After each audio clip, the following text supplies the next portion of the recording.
Look, if you're sitting there thinking about investing for dividend income, you're probably imagining what most people imagine. You're thinking about American blue chips, maybe some ETFs, possibly some of the tech stocks that everyone talks about at dinner parties. You're probably thinking about finding yield, about hunting for high dividend stocks, maybe about chasing some exotic investment that promises you 5%, 7%, sometimes even higher returns. But what if I told you there's an entire culture of investing that's been quietly building real wealth for decades by doing things with a different emphasis? What if the secret to sustainable dividend income isn't about finding the next hot stock or timing the market perfectly? What if it's actually about adopting a completely different philosophy about how you approach your money, about patience, about thinking like someone who's going to hold for 30 or 40 years instead of 3 or 4 years? My name is Ian, and over the past several years, I've been genuinely fascinated by how different cultures think about wealth building. And there's something genuinely remarkable about how Japanese investors approach long-term ownership and capital discipline in ways that most Western investors completely miss. They're not trying to beat the market. They're not trying to get rich quick. They're not even trying to maximize their returns in the short term.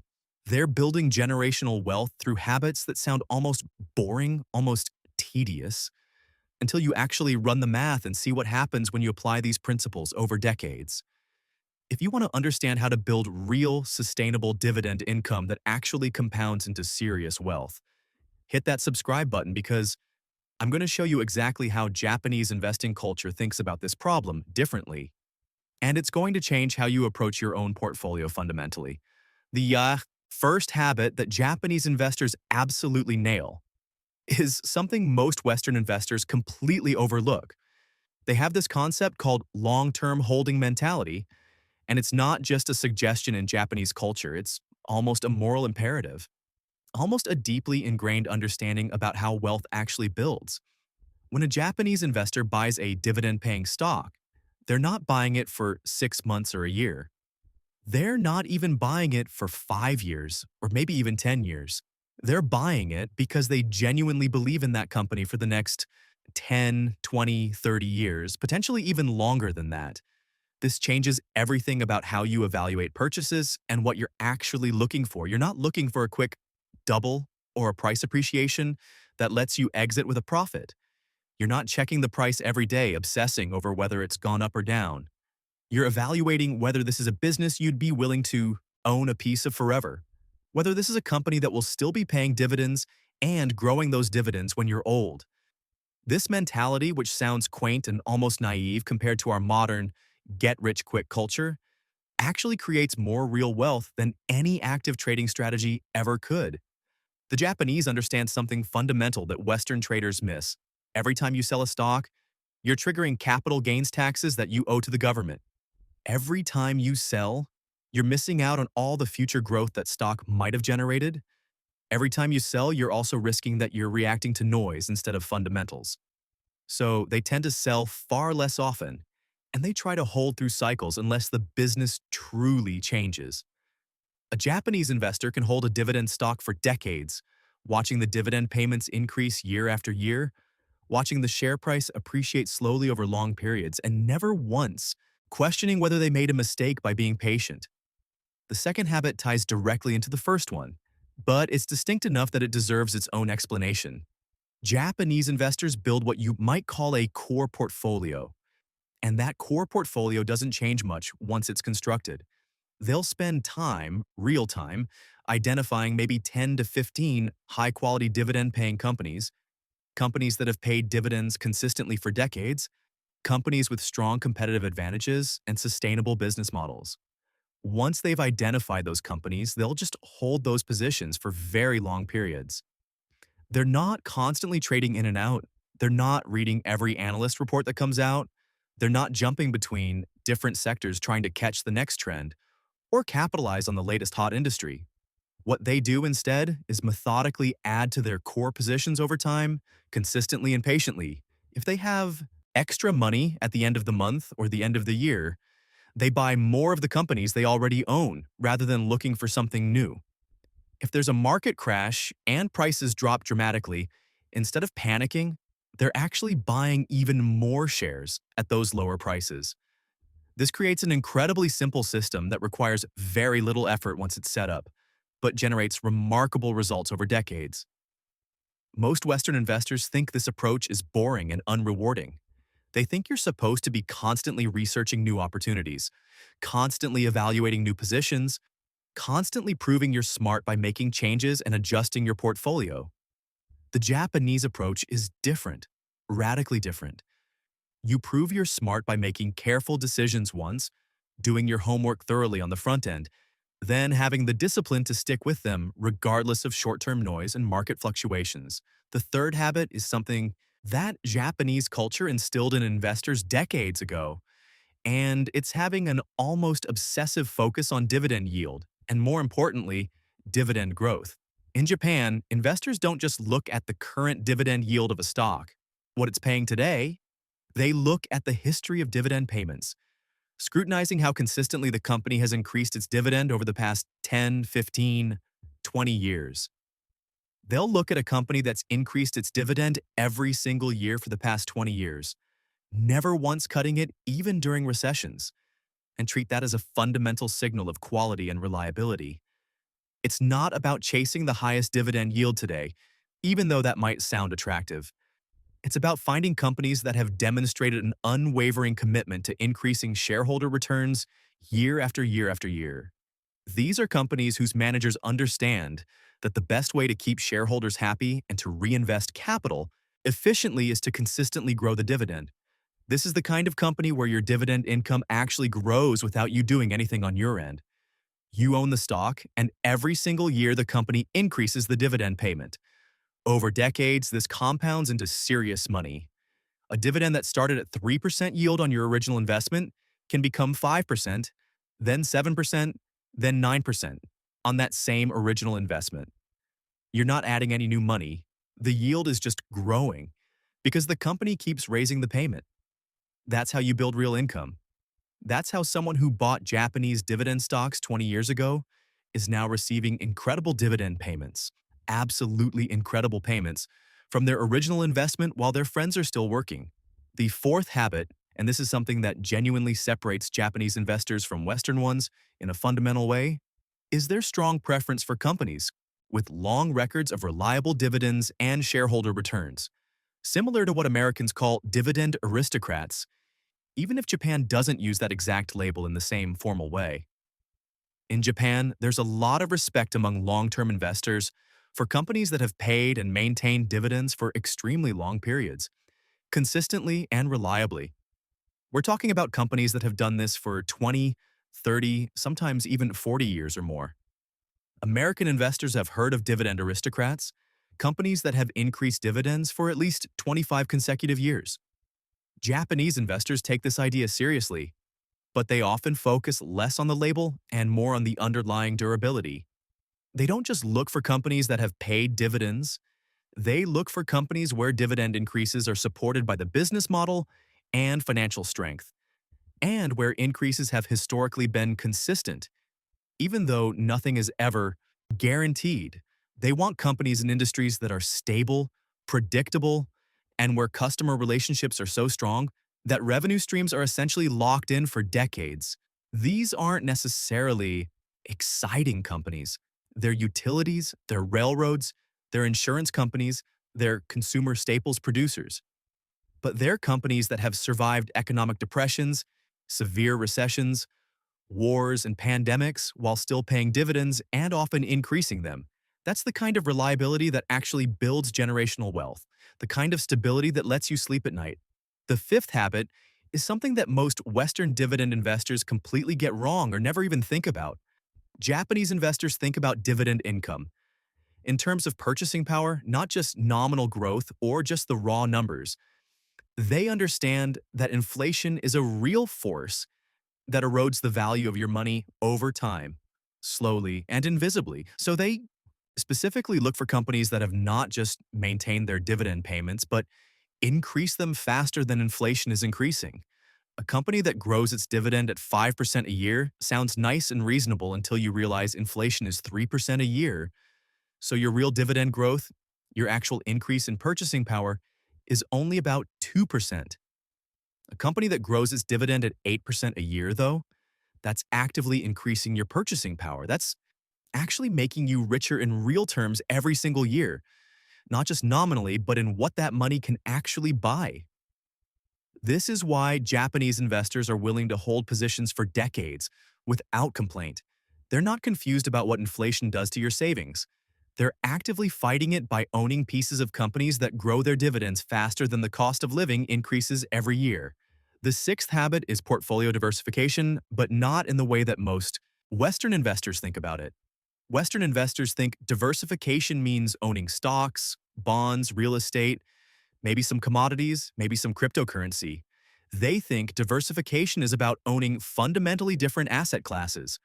Japanese investors think about diversification very differently. They think diversification means owning pieces of different businesses, different industries, different parts of the entire economy. They'll have dividend stocks from banking, from utilities, from manufacturing, from insurance, from transportation, from consumer staples, from pharmaceuticals. But they're not chasing yield everywhere or trying to maximize immediate returns. They're building a portfolio where each position is a high-quality dividend payer that could theoretically support their lifestyle on its own, but together, they provide both stability and growth in all market conditions. When one sector is struggling, another sector is usually doing well. When interest rates are rising, utility stocks might struggle, but financial stocks might do exceptionally well. When the economy is slowing, defensive stocks like consumer staples perform better than cyclical stocks like transportation. A Japanese investor understands this fundamental truth and builds a portfolio that can weather different economic environments, different interest rate environments, different economic cycles while consistently generating and growing income regardless. The seventh habit is something that Western investors don't talk about nearly enough, and it's the automatic reinvestment of dividends. Japanese investors understand that the real power in dividend investing comes from reinvestment, not from spending the dividends. When you receive a dividend payment, you don't spend it on your lifestyle or your hobbies. You take that dividend and you buy more shares of the same company or more shares of another dividend-paying company. This might not sound like much or sound anything revolutionary, but over decades, this completely transforms your returns in ways that are almost unbelievable. If you buy a stock for $10,000 and it pays a 5% dividend, you receive $500 in year one. If you reinvest that $500, you now own more shares than you started with. In year two, you're receiving a dividend payment on that original $10,000 plus the reinvested shares.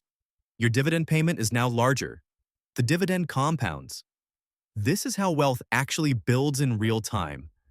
A Japanese investor who bought dividend stocks 20 years ago and reinvested every single dividend payment, never spending it, has dramatically more wealth than someone who bought the same stocks but spent the dividends. This isn't magic. It's not some secret. It's just math. It's just the straightforward, inevitable power of compound growth over a long period of time. The eighth habit, and this might be the most important one, is patience with their entire system and with the process of building wealth. Japanese investors don't expect to get rich quick. They don't expect to be financially independent in 5 years or even 10 years. They're thinking in terms of 30, 40, 50 years, or even longer. They understand that at a 5% dividend yield on a $100,000 portfolio, you're only generating $5,000 in annual income. That's not going to make you rich or change your life. But if you build that portfolio to $1 million over the next 30 years by consistently adding to it and reinvesting dividends, that same 5% yield is now generating $50,000 in annual income. If you build it to $2 million, that's $100,000 in annual income. They're thinking in terms of decades because they fundamentally understand that compound growth only becomes powerful and truly remarkable over extremely long time periods. Most Western investors want results in 3 to 5 years, immediate gratification. Japanese investors are willing to wait decades because they understand from experience and from the math that the system works if you just stay disciplined and patient for long enough. The math behind all of this is actually pretty straightforward once you see it clearly. Let's say you have $50,000 and you invest it in a diversified portfolio of Japanese dividend stocks that yield an average of 4%. That's $2,000 in annual dividend income right from the start. In year one, you reinvest that $2,000, buying more shares instead of spending it. Now your portfolio is worth $52,000. In year two, that entire $52,000 portfolio is yielding 4%. So you earn $2,080 in dividends. You reinvest that again automatically. Now you're at $54,080. You're not adding any new money. You're just reinvesting the dividends and watching the magic of compounding work. By year 10, your original $50,000 investment has grown to over $70,000 just from reinvested dividends, even before you factor in any price appreciation or dividend growth. By year 20, it's grown to over $110,000. By year 30, it's over $160,000. And here's the thing that really matters. That's not even including any additional money you've actively added to the portfolio. If you've actually been adding money each year, saving and investing additional amounts, the numbers become absolutely ridiculous and almost unbelievable. This is why Japanese investors are willing to wait for decades. They've seen the math. They know that if they stay disciplined and patient, their dividend income will eventually support their entire lifestyle without them having to work. The psychological component of the Japanese approach is something that Western investors really underestimate and don't fully appreciate. In Japanese culture, there's this deep concept of patience as a virtue, of long-term thinking as a strength rather than a weakness. When a Japanese investor hears that their dividend stock is down 20% in a market downturn, they don't panic. They don't immediately sell to prevent further losses. They think critically about whether the underlying business is still strong, whether the company still has good fundamentals. If the business hasn't changed, they might actually buy more shares at the lower price because they're buying quality on sale. When they watch their dividend-paying stock go up significantly, they don't sell to lock in gains and exit the position. They wait patiently for the dividend to increase, which often happens on a regular schedule, sometimes once a year. They're thinking about the business, about what the company does, not about the stock price. This is genuinely different from the Western mentality where every fluctuation in stock price is treated like an opportunity to either sell or buy based on technical analysis or short-term market sentiment. The Japanese investor is looking at the dividend history, looking at the business fundamentals, looking at the long-term picture, and making decisions based on that reality instead of getting caught up in the noise and emotion of daily market movements. One more critical piece that Japanese investors understand deeply is the concept of dividend safety and long-term sustainability. They don't just look at whether a company is currently paying a dividend. They look closely at whether the dividend is actually sustainable over the long term. They'll examine the company's payout ratio, which is the percentage of earnings being paid out as dividends. If a company is paying out more than 60 or 70% of its earnings as dividends, that can be a major red flag depending on the industry, because it can mean the dividend might not be sustainable if earnings drop during a recession. If a company is paying out 40 or 50% of its earnings as dividends, that's often considered healthy because it means there's room for the company to grow, to invest in new products and infrastructure, to weather economic downturns, and still maintain or even increase the dividend. This is one of the primary reasons Japanese dividend investors are so focused on companies with long track records of dividend stability and responsible dividend policies. Those companies have proven that they can maintain and grow dividends through all kinds of economic conditions, through recessions and booms. They have sustainable business models. They have customer relationships that are strong enough to survive downturns. They have balance sheets that are healthy enough to keep paying dividends even when times are tough. Here's what actually happens when you adopt the Japanese investing philosophy and stick with it. In year one, you're identifying and buying quality dividend stocks from stable industries. In year two, you're reinvesting dividends and maybe buying more shares of your existing positions. By year five, your dividend income is starting to feel real and tangible. You're getting checks from actual companies that you own pieces of, and you're taking those checks and buying more shares automatically. By year 10, your dividend income is becoming notable, actual money you could use. By year 15, you're starting to see the second-order effects where the growth is accelerating because you've built a large enough portfolio base that even modest dividend growth is adding significant dollars to your total annual income. By year 20, if you've been consistent, you might be looking at real freedom and real options. Your dividend income is starting to cover your actual living expenses without you working. By year 30, if you've been disciplined and patient throughout, your dividend income from a portfolio you built over those 30 years can be significant enough to support your entire lifestyle without you having to work for money anymore. The reason this system works so well in Japan is that it's deeply culturally supported and embedded. In many Japanese households and institutions, long-term thinking and capital discipline are reinforced, and that makes the strategy easier to stick with.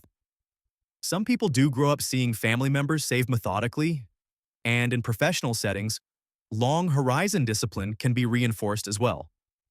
In America, we don't have that same cultural narrative supporting this approach. We have the narrative of stock picking, of trying to beat the market, of getting rich quick through some clever move. But the Japanese narrative is fundamentally different. It's about steady growth, about patience, about understanding that time is your biggest competitive advantage if you're willing to use it properly. This is not a get-rich-quick strategy designed to make you money in a few years. This is a get-actually-rich strategy. This is how you build generational wealth that lasts, that compounds, that creates real freedom. If you're tired of thinking about investing as something complicated that requires constant attention and expertise, if you want to build real dividend income without spending hours every day analyzing charts and reading earnings reports, this Japanese approach might be exactly what you're looking for. Start small, build discipline, pick quality dividend-paying companies with long histories, reinvest everything, wait patiently, that's it. That's the entire system. It sounds boring because it is boring, and that's exactly why it works so reliably. The flashy strategies, the constant trading, the pursuit of beating the market, those almost never work out for regular investors. The boring strategy of buying quality, holding forever, and reinvesting dividends actually builds real, lasting wealth year after year after year. If you want to understand more about how to build sustainable income streams and achieve real financial independence without relying on a job, make sure to watch the video below. Also, be sure to like this video and subscribe for more content that actually tells you how to maximize your dividend investments. This is how real wealth is actually built, not through excitement and complexity, but through patience and discipline applied consistently.